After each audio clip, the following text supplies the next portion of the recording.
नमस्कार, मानस मिश्रा और news India में आप सभी का बहुत बहुत स्वागत करता हूं। बहुत वर्षों बाद एक ऐसे chief justice of India Bharat को मिले हैं जो कि राष्ट्रवादी हैं, जो हिंदुस्तान के हित के लिए फैसले लेते हैं। लेकिन अब की बार उन्हीं हित के लिए जो फैसले लेने वाले चीफ जस्टिस ऑफ इंडिया के खिलाफ कई उनकी प्रोफाइल दिखाऊंगा ने कैसा घिनौना पत्र लिखा है, जो पत्र आप देख करके आप वाकई में हैरान रह जाएंगे और आप वाकई में सोचेंगे कि आखिरकार ये देश के हमारे पूर्व जज हैं, पूर्व वकील हैं, कि आखिरकार ऐसे मुद्दों पर ये लिख रहे हैं, भारत के चीफ जस्टिस ऑफ इंडिया को ऐसा पत्र लिख रहे हैं। दिखाते हैं आपको पूरी की पूरी खबर, क्योंकि ये मामला है हालिया में रोहिंग्या मुसलमानों को लेकर के chief justice of India justice Suryakant का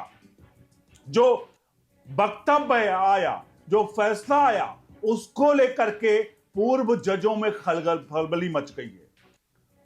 अनुरोध करेंगे पूरा वीडियो देखिए, क्योंकि हम एक एक की प्रोफाइल आपको दिखाएंगे कि ये कब के रहे हैं और सोनिया गांधी और इन जो कांग्रेस के पूर्ण रूप से क्या ये चट्टे बट्टे नहीं रहे हैं, आपको दिखाएंगे। एक बार फिर से चाहेंगे आप सभी से पूरा वीडियो देखिएगा और हर एक प्रोफाइल जितनी इनकी है इनका थोड़ा जांच करना बहुत जरूरी है, क्योंकि हिंदुस्तान में अगर कोई देश हित के लिए चीज होती है तो तुरंत ये बिलबिला कर सड़कों पर उतर जाते हैं और सड़कों पर उतर करके अपनी पर आती है तो संविधान लेके चलते हैं, नहीं तो ये यहां तक कहते हैं कि सुप्रीम कोर्ट के खिलाफ ये लोग सड़कों पर उतर करके बवंडरबाजी करेंगे। बढ़ते हैं खबर की तरफ। जैसा कि मैंने आपको बताया, एक हालिया फैसला जहां रोहिंग्या मुसलमानों के लिए चीफ जस्टिस ऑफ इंडिया ने कहा कि हम इस वक्त जो देश के हालात हैं उस पर हम रोहिंग्याओं के लिए कालीन नहीं बिछाएंगे, और साफ तौर पे उन्होंने कहा कि ये जो इस प्रकार चल रहा है ये नहीं चलेगा, रोहिंग्या जो जिसका जैसा ट्रीटमेंट उनको ऐसा मिलेगा। ये वक्तव्य पूर्व जजों को बौखला गए और पूर्व जजों ने पत्र लिखा, और इस पत्र लिखने वाले पूर्व जजों में हाईकोर्ट के पूर्व chief justice AP Shah, Madras high court के रिटायर्ड जज जस्टिस के चंद्रू, पटना हाईकोर्ट के रिटायर्ड जज जस्टिस अंजना प्रकाश, राष्ट्रीय न्यायिक अकादमी दिल्ली के पूर्व निदेशक प्रोफेसर मोहन गोपाल भी शामिल हैं। इनके प्रोफाइल जब हम दिखाएंगे आपको तो आपको पता चलेगा ये लोग है क्या। अब सोचिए थोड़ा सा कि इन लोगों ने किस बिहाफ पर पत्र लिखा है। इनका कहना है, चिट्ठी में कहा गया है कि सीजीआई द्वारा रोहिंग्याओं की तुलना घुसपैठियों से करना गलत है। इसके पीछे तर्क दिया गया है कि रोहिंग्या जुल्म और अत्याचार से भागे हुए लोग हैं, और चिट्ठी में लिखने वाले ने सीजीआई से अपील की है कि सभी को सम्मान और न्याय के आधारित संवैधानिक नैतिकता के प्रति प्रतिबद्धता पक्का करें, चाहे कोई भी व्यक्ति हो और कहीं का भी हो। सोच लीजिए, ये हिंदुस्तान है और हिंदुस्तान के हमारे पूर्व जज हैं। आखिर हिंदुस्तान में आज घुसपैठियों की संख्या क्यों बढ़ी है, आपको समझ में आ गया होगा। इनकी सोच देखिए, जो रोहिंग्या मुसलमान आकर के हिंदुस्तान में बम फोड़ रहे हैं, जो हिंदुस्तान में नशा तस्करी कर रहे हैं, जो बांग्लादेश के भाग कराए हैं, वो प्रताड़ित है या कुछ भी हैं। दुनिया भर के जो लोग प्रताड़ित हैं उसका ठेका भारत ने ले रखा है क्या, कि भारत उनको रोटी और रोटी देगा। बहरहाल सबसे पहले हम इनकी प्रोफाइल को दिखाते हैं, उसके बाद एक एक चीजों का खुलासा करेंगे कि आखिरकार रोहिंग्याओं के लिए इनको इतना दर्द क्यों उठ रहा है। आपके सामने मैं शुरुआत करूंगा एक एक की प्रोफाइल दिखाना। सबसे पहले एक प्रोफाइल हम बात कर रहे हैं, आपके स्क्रीन पर नजर आ रहा है। ये पत्र में शामिल लिखने वालों में जो है के चंद्रू भी शामिल हैं। अब के चंद्रू के देखिए मैं समय कार्यकाल दिखाऊंगा। मद्रास उच्च न्यायालय के न्यायाधीश, कार्यकाल 31 जुलाई 2006 से 8 मार्च 2014 तक। ध्यान रखिएगा, ये कार्यकाल का समय सोनिया गांधी एनएसी की अध्यक्षा थी। एनएसी की अध्यक्षा उस वक्त चुनाव आयोग के जो अध्यक्ष वो हैं उनको नियुक्त करती थी। और अब देखिए 31 जुलाई 2006 से 8 मार्च 2014 तक ये व्यक्ति रहा है के चंद्रू, जो आज रोहिंग्याओं पर फैसला देने पर यहां पर ये पत्र लिख रहा है चीफ जस्टिस ऑफ इंडिया को और कह रहा है कि सबको समान मिल रहा है, न्याय मिले, रोहिंग्याओं को समान न्याय मिले। अब समझ सकते हैं इसका कार्यकाल कब करा। Sonia Gandhi national advisory committee के प्रेसिडेंट थी, कुछ भी करती थी देश में। अब ये समझिए कार्यकाल इसका कब था, सोनिया गांधी के समय का।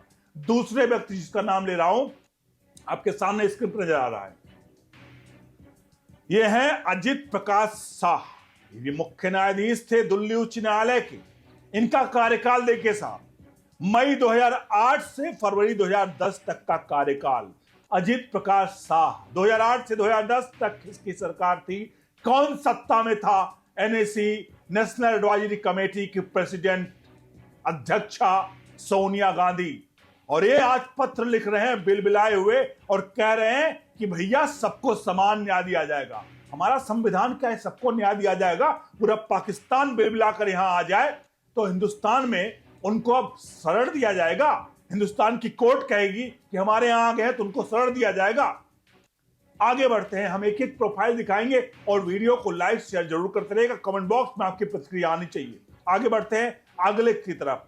अगला चेहरा आपके सामने, यह है जस्टिस अंजना प्रकाश, पटना उच्च न्यायालय की पूर्व न्यायाधीश, जो 13 जून 2009 से 17 जुलाई 2016 तक कार्यरत रही। ज्वाइनिंग की मतलब उसकी तारीख क्या रही है? 2009। कौन था उस वक्त? मैं एक बताऊं, मैं पैटर्न नहीं कर रहा हूं, मैं एक क्रम में जिन लोगों के नाम थे उनको आपके सामने दिखा रहा हूं। पैटर्न देखिए, 2009 में रही। कौन थी एनएसी की अध्यक्षा? एनएसी की अध्यक्षा बार बार हम इसलिए कह रहे हैं कि एनएसी नेशनल एडवाइजरी कमेटी जिसकी अध्यक्षा सोनिया गांधी थी, सुपर पीएमओ था।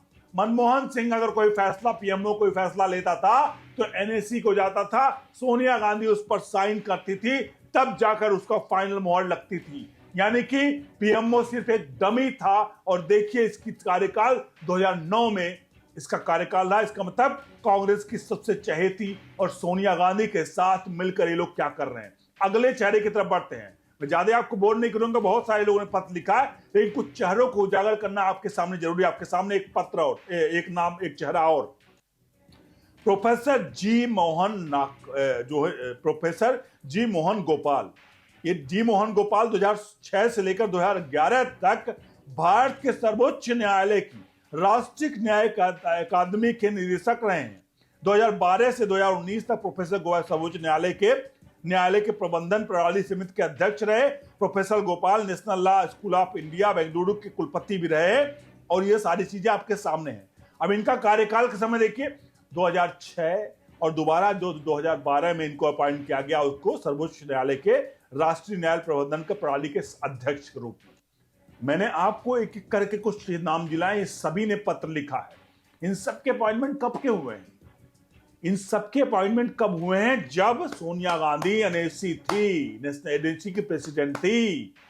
अब समझिए आप बात को, हिंदुस्तान में रोहिंग्याओं के लिए बैटिंग कौन कर रहा है? आज भी कांग्रेस रोहिंग्याओं के लिए बैटिंग कर रही है।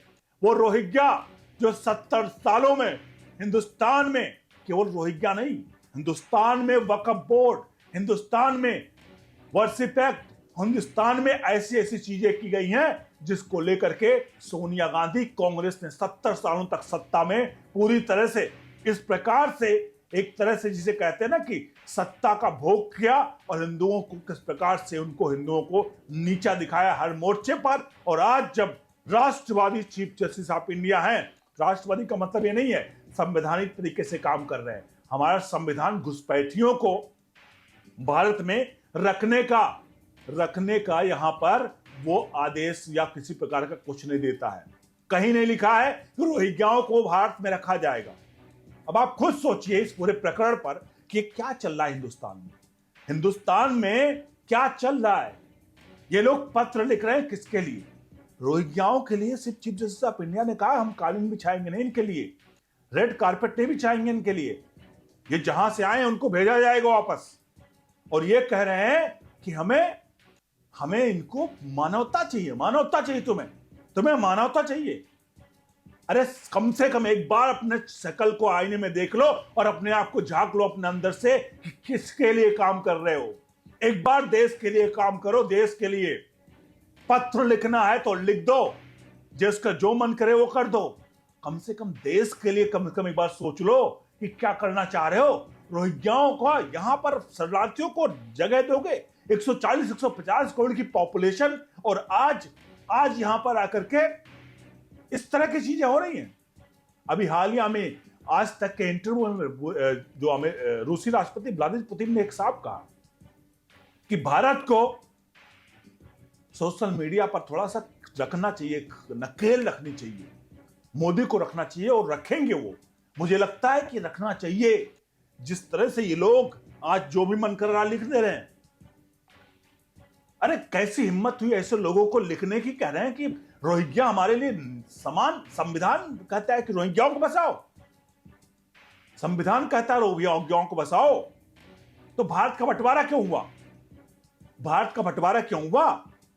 नहीं बंटवारा करना चाहिए था संविधान के तहत कि भाई वो तो मुसलमान भाई हैं, अपने वहां के ये हैं वो हैं। अब आप खुद इस पूरे प्रकरण पर राय प्रतिक्रिया दीजिए कि रोहिंग्या के घुसपैठियों को हम यहां पर जगह देंगे, हम यहां पर उनको रहने के लिए कहेंगे। और जब chief justice of India justice Suryakant साहब ने जो कहा है, मुझे लगता है सलूट करने वाली बात है। हिम्मत होनी चाहिए, जिगरा होना चाहिए किसी चीफ जस्टिस ऑफ इंडिया में, और आज वो जिगरा दिखाया है जो है वो है जस्टिस सूर्यकांत, जिन्होंने रोहिंग्याओं के लिए साफ तौर पर कह दिया कि भाई रोहिंग्याओं के लिए हम रेड कारपेट नहीं बिछाएंगे। लेकिन ये कांग्रेस के चंद जो उनके टुकड़ों पर पलते रहे, आज पत्र लिख रहे हैं और पत्र लिखकर कह रहे हैं कि रोहिंग्या हमारे लिए जो है वो समान है, वो सताए हुए हैं, इसलिए उनको हिंदुस्तान में रहना चाहिए। ये सोनिया गांधी, राहुल गांधी के चहेते, जिन लोगों ने उनके कार्यकाल में मलाई खाई है, आज उसी मलाई का कर्ज अदा कर रहे हैं लोग। अनुरोध करेंगे पूरी वीडियो के देखने के बाद आपकी राय प्रतिक्रिया आप जरूर आनी चाहिए। वीडियो को लाइक शेयर जरूर करिएगा। बने रहिए ऑल न्यूज इंडिया के साथ। बहुत बहुत धन्यवाद।